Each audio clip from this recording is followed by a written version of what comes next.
Dans ce journal, les arnaques des ventes éphémères dans l'infoconso de l'UFC. L'infoconsommation de l'UFC Que Choisir de Artois du lundi.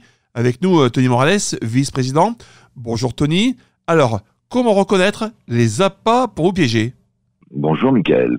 Lors d'un démarchage téléphonique, on vous annonce par exemple que vous avez gagné un voyage et des cadeaux. Et on vous demande de choisir un numéro chance pour participer à une loterie. Vous devez venir en couple, retirer vos cadeaux et vérifier vos gains dans un magasin de meubles récemment ouvert dans votre région. Alors, vous participez aussi à un jeu concours sur les réseaux sociaux. Le lot gagné est un repas gratuit, mais pour en bénéficier, vous devez assister à une démonstration de produits sur le thème du bien-être, par exemple, sans obligation d'achat, organisé par un sponsor dans un hôtel-restaurant.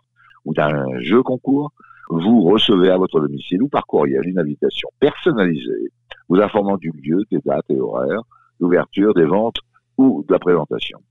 Alors, il s'agit du mode opératoire privilégié de certaines sociétés éphémères peu scrupuleuses qui sévissent dans toute la France et sont connues pour cibler les personnes âgées et vulnérables et enfreindre les droits des consommateurs. Avec ces cadeaux offerts, fait-on une bonne affaire ? En général, non.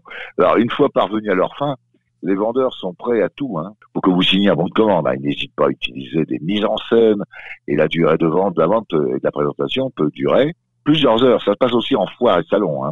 Alors, l'attitude des vendeurs peut vite devenir agressive, vous pousse à passer la commande, sans parler du crédit à prendre. Une fois les ventes conclues, les vendeurs disparaissent au bout de quelques semaines ou à l'issue de la présentation commerciale, dans les cas de vente dans les hôtels-restaurants.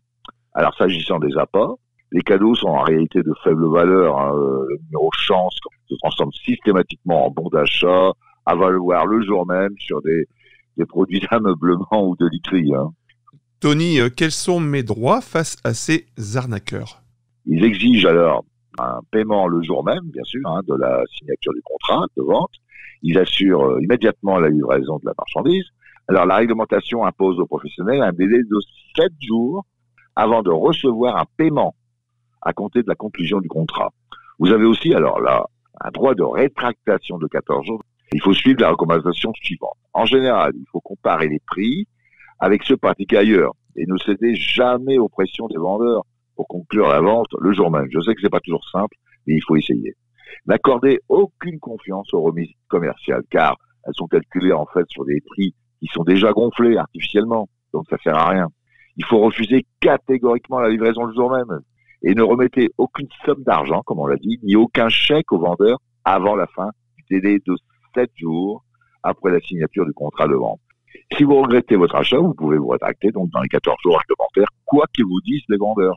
Alors ne vous laissez pas influencer par les tentatives d'intimidation ou les propositions de nouveaux rabais proposés par les vendeurs. Ne vous laissez pas convaincre par les vendeurs d'effectuer à votre place les démarches pour obtenir un crédit, car il y a de grandes chances pour que les vendeurs souscrivent en votre nom un prêt personnel qui est beaucoup moins protecteur qu'un crédit affecté. Par prudence, ne leur remettez aucun justificatif, ni de RIB. D'une façon générale, le contrat de crédit doit être remis par écrit sur papier ou support durable et en intégralité. Tony Morales, merci. Je rappelle, vous êtes vice-président à l'UFC Que Choisir de Artois. Plus d'infos aussi sur ce sujet. Et pour les litiges à consommation, direction la Maison des Sociétés, 16 rue Aristide Briand à Arras, la ligne directe 03 21 23 22 97 et sur artois.ufcquechoisir.fr. Tout de suite, l'actu du monde.